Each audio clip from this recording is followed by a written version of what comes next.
说实在，这个视频呢是我录了第2遍，因为第1遍的时候发现麦克风没电了。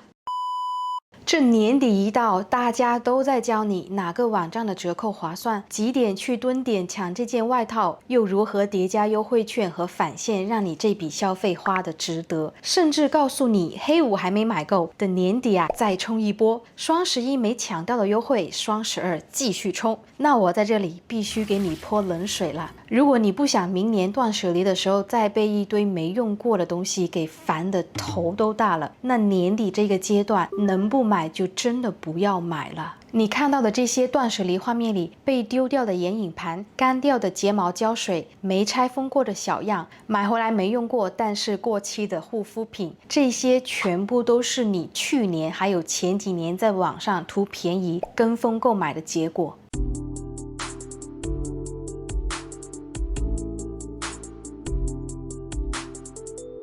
为了这期内容呢，我看了好多断舍离的视频，重点都不是被扔掉的数量有多少，而是这些数量的背后所暴露出来的实际问题。这一代又一代被清理出来的东西，是1年、2年甚至更久累积出来的垃圾。这些都代表着你在过去很长一段时间里，习惯性的买太多，买很多重复的，买不需要的，然而却从没有意识到自己到底拥有了多少东西。里面有你当初觉得颜色很特别的眼影盘，有你说过以后一定会用上但根本没有打开过的防晒霜，还有换一次手机就买10几20个手机壳，几副你决定不再使用的穿戴甲。这些所有的东西并不是坏到不能再用了，它们外表还是完好无损的，只是从头到尾它们都没发挥过任何有用的价值，直到放到过期、生锈和发霉，等到你不再喜欢它们了，最后扔进垃圾桶里。人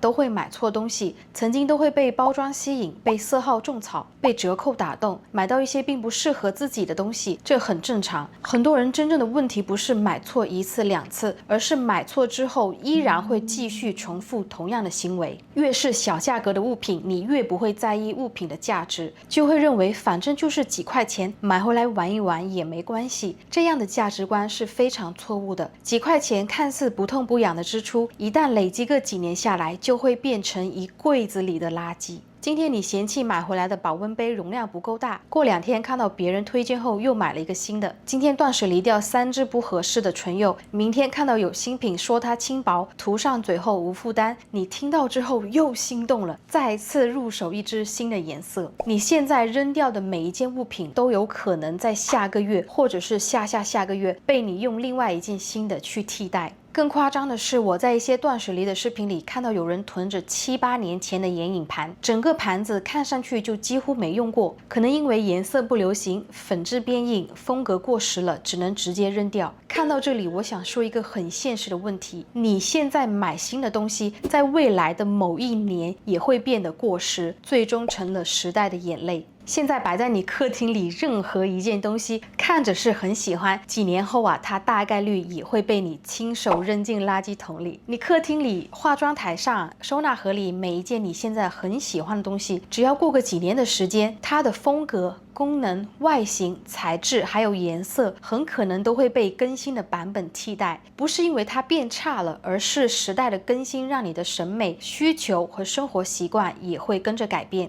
这就是为什么我一直强调东西够用就好，再喜欢、再心动、再想买的东西，只要过一段时间后，它们的价值就会下降，热度也会消失。你现在看到别人断舍离清出来的这几袋东西，其实就是他们几年前也曾经觉得很值得购买的东西。这里他们不仅断舍离的数量多，而且每一件都有它被丢弃的理由。比如彩妆部分，买回来的眼影盘打开之后会发现里面有1半的颜色根本不会用，珠光太亮了，粉质又极其飞粉。你当初以为自己会玩出很多妆容，结果平时只会用到左上角那2格，其他一整排颜色基本都没碰过。这一放就是2、3年，这个盘的状态就是表面无损，最后因为已经放太久了，你对它也无敢了，直接扔掉。再来就是地毯，最初买回家那几天确实好看，拍照也很出片。当你每天开始吸尘、打扫、清理毛屑，然后嫌弃它太麻烦，直接摆烂也不再清理，最后它的结局就是被你扔出家门。最后还有你会买很多不同形状的抱枕，各种可爱图案都有，然而在家里放久了，不是变形就是积灰，或者有洗不掉的污渍，最后都变成了你懒得去处理的负担。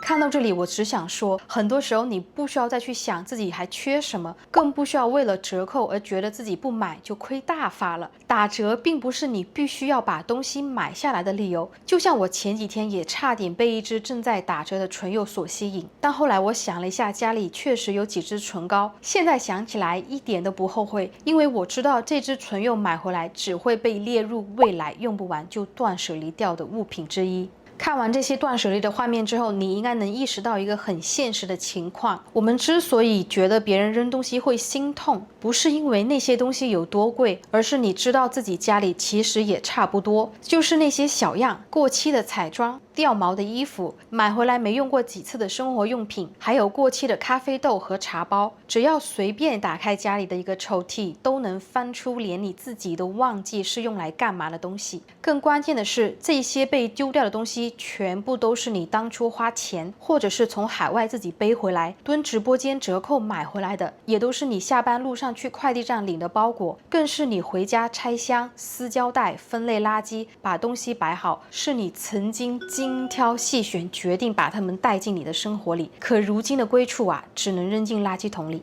别看扔掉的只是物品，这些都是你当初实实在在花钱买它的理由。买它因为价格划算，博主极力的推荐，还有网上 emo 睡不着的冲动购物。以前你给自己找借口买下它，现在却是找理由去挑出它的毛病，要断舍离掉。问题从来都不是东西太多，是你的购物习惯一直没变。不管你现在扔得多彻底、多干净，只要你的购物方式不改变，过几个月你的柜子还是会被新的东西塞到关不起来，就会变成了旧的扔掉，新的补上，新的过期再扔掉，然后你又接着买下一批。真正让生活变轻松的一直都不是断舍离，因为断舍离只能处理过去，能改变你生活的是减少那些会变成垃圾的东西进入你家里。你不需要等到年底，不需要等到抽屉爆满了，更不需要等到东西都过期才意识到自己浪费掉了。你只要做的事就是取关这些内容，删掉购物软件，有意的让自己远离过度消费。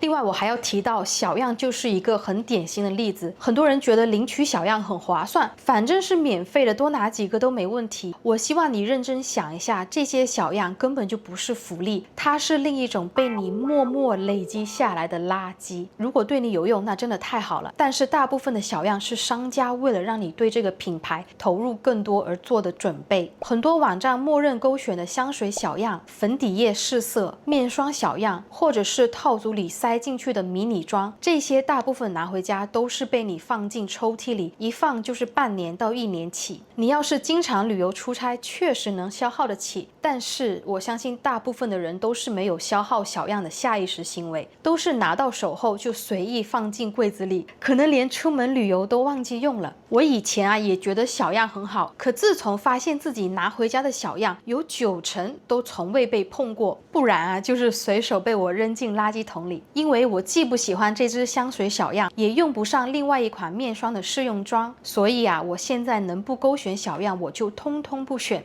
我知道很多人为了赠品去加购正装，这种行为也是真的没必要，除非赠品里面有90%的东西你能用得上，不然赠品最后都变成了浪费。好了，这个就是以上今天所有内容。希望观看这期视频的你呢，今年年底消费的时候可以少冲动一点，多理性一点。如果你喜欢今天这期视频，不要忘记关注和点赞，一定要关注我，也让小陈带你们一起继续省钱。好了，那我们下周视频再见吧，拜拜。